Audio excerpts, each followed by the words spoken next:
Para o Bakhtin, nos processos interacionistas, a língua é um discurso. Sendo um discurso, ela se constitui como gênero discursivo. Essa perspectiva interacionista é uma abordagem que se contrapõe às teorias do subjetivismo abstrato, que são trabalhadas no seu material, e do objetivismo idealista. O que é o subjetivismo abstrato? Você lembra das 3 concepções de linguagem que estudamos anteriormente? Uma é a expressão do pensamento, outra é ferramenta de comunicação e a outra é interação. Bakhtin é interacionista, ele concebe a linguagem como interação.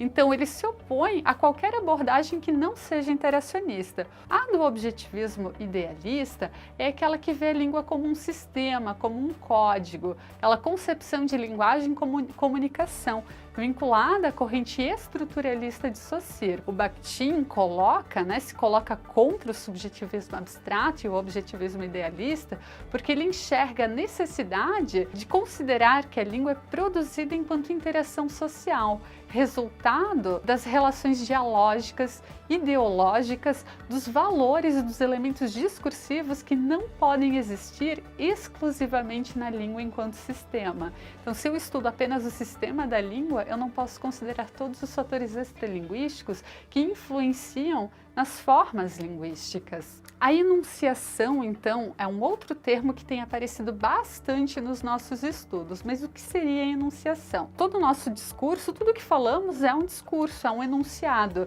Então, o nosso discurso ele se materializa em enunciados. O que isso quer dizer? O nosso discurso se materializa em unidades reais e concretas da comunicação discursiva, que são os enunciados. Tudo que falamos são discursos, por conseguinte, são enunciados.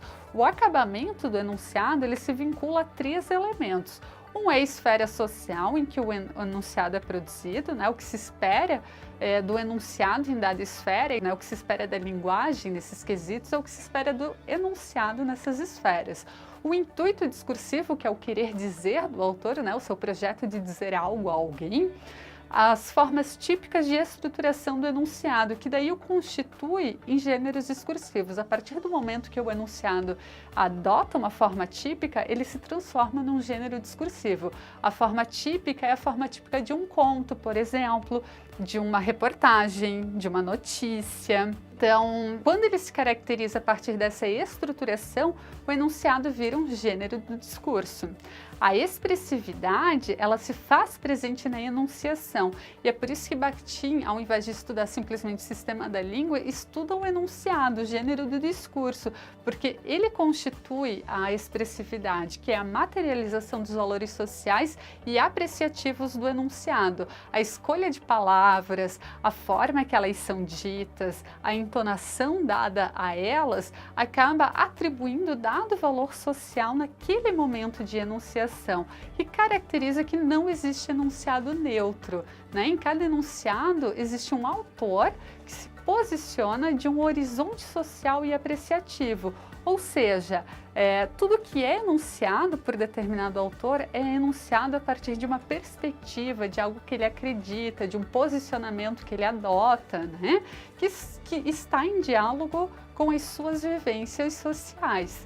A língua, nesse sentido, não é simplesmente um sistema. A língua, na verdade, é uma língua discurso, que se materializa através de enunciados que expressam a unidade real da comunicação.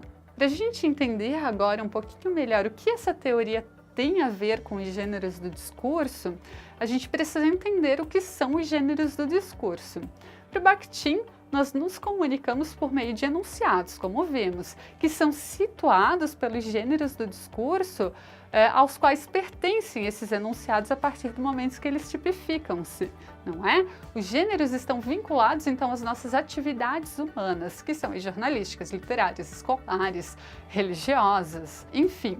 O Bakhtin, ele diferencia os gêneros pelas esferas da comunicação, da atividade humana, que são culturais, em gêneros primários e secundários. Então, tudo que é gênero discursivo, conto, a carta, o e-mail, a crônica, a reportagem, a notícia, a palestra, enfim, o paper que a gente produz na Uniaselv, todos esses gêneros discursivos, eles vão ser classificados para o Bakhtin ou em gêneros primários ou em gêneros secundários. Os primários são aqueles que eu não preciso de um estudo sistemático para aprender. Por exemplo, uma conversa. Eu converso com pessoas sem ter que estudar necessariamente como funciona uma conversa. Né? O secundário é aquele que eu preciso sistematizar o conhecimento, que são, por exemplo, os escolares. Para escrever um poema, eu preciso estudar como é um poema. Para escrever um paper para a Uniaselv, eu preciso aprender como se escreve um paper, eu preciso estudar. Né? Então, essa é a diferença entre os primários e secundários. Para a gente entender melhor, vamos pensar num bilhete. Uma criança que deixa um bilhete em casa para a mãe, para o pai, enfim, não precisa estudar necessariamente o conceito de bilhete, o formato de um bilhete, para escrever esse bilhete para a mãe e para o pai. Né? Mas uma professora, uma diretora de escola vai seguir determinados padrões linguísticos na escrita desse bilhete que são mais formais e caracterizam aspectos de estudos da linguagem mais formais, que são escolares mesmo, para mandar um bilhete para o pai e para a mãe dessa criança.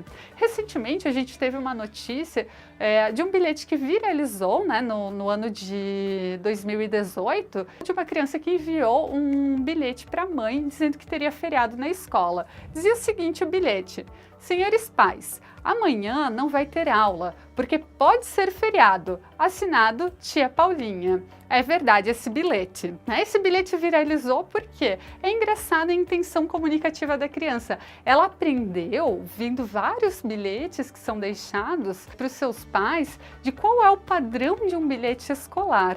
Então ela estudou essa sistematização. Né? Mesmo que ela foi escolarizada para entender essa sistematização. Sem escola, ela não saberia que funciona assim um bilhete escolar. Mas, ao mesmo tempo, a mãe entende que esse gênero não atende ao concreto e ela não acredita que esse bilhete é verdadeiro. Por quê? Ele não é digitado, vem de um papel recortado de qualquer jeito, né? Ele não tem um corte formal, existem erros ortográficos que são bastante característicos de uma criança em fase de alfabetização devido à consciência fonêmica dela, né? Um bilhete formal jamais terminaria com "é verdade esse bilhete", né? Ou como a criança escreve esse bilhete. Para a gente entender um pouquinho melhor o que são os gêneros do discurso, a gente precisa entender que eles são tipos relativamente estáveis de enunciados. Por que relativamente estáveis? Eles são estáveis, né? Eles tipificam-se, mas relativamente porque eles não são fixos. A partir dos nossos movimentos sociais, os movimentos da tipificação também se modificam. Então, onde surge uma nova situação social de interação, surge também um novo gênero. O meme utilizado na internet hoje é um exemplo bastante importante para a gente visualizar nesse quesito de surgimento de novos gêneros. Antes, para satirizar, carnavalizar algum fator econômico, político, social, faziam-se charges para o jornal. Hoje existe uma dinamização muito maior e fazem-se memes na internet. Isso não decreta a morte da charge, mas a partir de uma nova demanda social nas redes sociais, não é? Que a gente tem acesso pelo advento da internet, acaba surgindo esse novo gênero de produção escrita. A escolha do gênero discursivo implica a necessidade de fazer outras escolhas, como a seleção de palavras, suporte de circulação, estruturação. Por exemplo, se eu for escrever um sermão para uma igreja, certamente algumas palavras, embora sejam formais, não caberiam para a escrita do meu paper para a Uniaselv, que também é formal. Por exemplo, vosso eu utilizo no sermão, mas não utilizo no paper, embora ambos constituam pronomes na gramática normativa. Percebam como é importante o estudo do gênero discursivo e não da gramática fixa, rígida, né? E isolada também do contexto concreto de uso.